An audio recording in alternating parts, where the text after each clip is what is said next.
बार बदलाव को वोट करिए। एक सीट मत देखिए, एक सीट, एक अकेला जयराम महतो आज विधानसभा में क्या कर रहा है आप देख रहे हैं। एक अकेला जयराम महतो जनता को कितनी ताकत दिया है आप देख रहे हैं कि आज हर कोई अधिकारी से आंख मिला के बात कर रहा है, हर कोई मुद्दे की बात कर रहा है, डर नहीं रहा है। तो एक सीट हमारे लिए 100 सीटों के बराबर है। आप दीजिए, हमारी ताकत दुगना होगी, मुद्दे दोगुना उठेंगे, सदन के पटल पर उठेंगे। के घर के बच्चे स्कॉलरशिप नहीं मिल पाया है, छात्रवृत्ति नहीं मिलने के कारण रो रहे हैं कि नहीं रो रहे हैं, ये आप बताएं।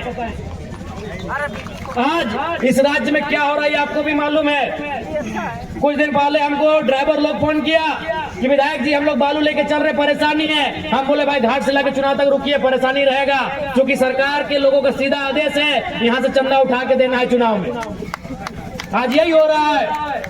एक बड़ा बाबू से हमारा बात हुआ, वो एक व्यक्ति से कुछ पैसा मांग रहा था। हम डायरेक्ट बोले कि बड़ा बाबू हमको भी मालूम है, मंत्री जी और सीनियर है आईपीएस मिल के आपसे 30 लाख लिए हैं थाना तबादला का, हमको मालूम है सारा चीज, लेकिन उसके बाद दूसरा जगह सुन लीजिएगा। हम सीधा बात करते हैं। आज झारखंड यही बन के रह गया है। बड़ा बाबू है तो थाना के हिसाब से 30 लाख से 50 लाख में उनको थाना दिया जाता है। उससे बड़े पदाधिकारी हैं तो उससे बड़े रेट में ट्रांसफर होता है, और उससे बड़े पदाधिकारी हैं तो 2 करोड़ से 5 करोड़ तक का दिया जाता है। ये हमारे राज्य की स्थिति है। वहां से सरकार का सोच आगे नहीं बढ़ पा रहा है तो इस राज्य के कल्याण क्या करेंगे, इस राज्य की जनता का कल्याण क्या करेंगे। इसलिए राज्य की सरकार में जो बैठे बड़े बड़े नेता हैं उनकी जड़ें हिलनी चाहिए, उनका सिंहासन हिलना चाहिए, तभी उनको डर होगा। और नहीं तो फिर अगर बड़े बड़े नेता चुन के जीत जाएंगे, अगर चंपई चाचा के घर वाले जीत जाएंगे, मंत्री जी के घर वाले जीत जाएंगे, रघुवर चाचा के घर वाले जीत जाएंगे, अर्जुन मुंडा जी के घर वाले जीत जाएंगे, तो फिर तो मजाक उड़ाएंगे ना, जनता है क्या, इसका वोट तो हम लोग ऐसे ले लेते हैं।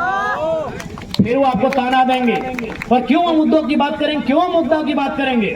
आज देखिए ना देश में क्या हुआ, मोदी जी ने बात करा 2 करोड़ नौकरियां क्यों देंगे। वो जान रहे हैं कि हम इनको राम जी का नाम लेके वोट ले लेते हैं, क्यों काम करेंगे भाई। उसी प्रकार हेमंत जी, उनको भी मालूम है कि जब हम उपचुनाव जीत ही जा रहे हैं, जब हम कुछ ना करने पे भी ये लोग 50-60 सीट हमको दे ही रहे हैं, तो क्यों काम करेंगे।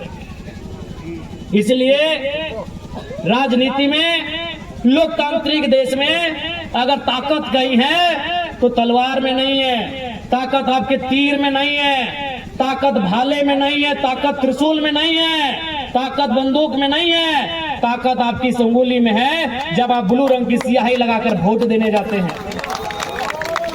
ताकत इस उंगली में है आपकी, जिस उंगली से आप उनको नचा सकते हैं। तो इसलिए उनको बताना होगा कि राजनीति आपकी रखेल नहीं है, राजनीति आपके अधीन नहीं है, राजनीति आपकी धरोहर नहीं है, राजनीति जनता की है, राजनीति जनता की है। आपको बताना होगा कि राजनीति जनता के लिए बनी है, इसे आपको बताना होगा। और ये सारी शक्ति तमाम जनता जनार्दन आपकी उंगली में है। अगर आप उनको बताएंगे नहीं, ये आप उनको जताएंगे नहीं, तो बदलाव कैसे होगा। उनके माइंड में सेट हो चुका है कि झारखंड की जनता सड़कों में लगातार 4 साल क्यों ना हल्ला कर ले, 4 साल क्यों ना आंदोलन कर ले, 5वें साल उनका वोट आखिर हम लोग ले जाएंगे। 5वें साल उनको फिर डर दिखाकर, 5वें साल उनको समीकरण का डर दिखाकर, बिना विकास किए, बिना मुद्दों के हम वोट लेकर जाएंगे। क्यों? इस पैटर्न को तोड़ना होगा, उनकी सोच को तोड़ना होगा, तभी बदलाव होगा।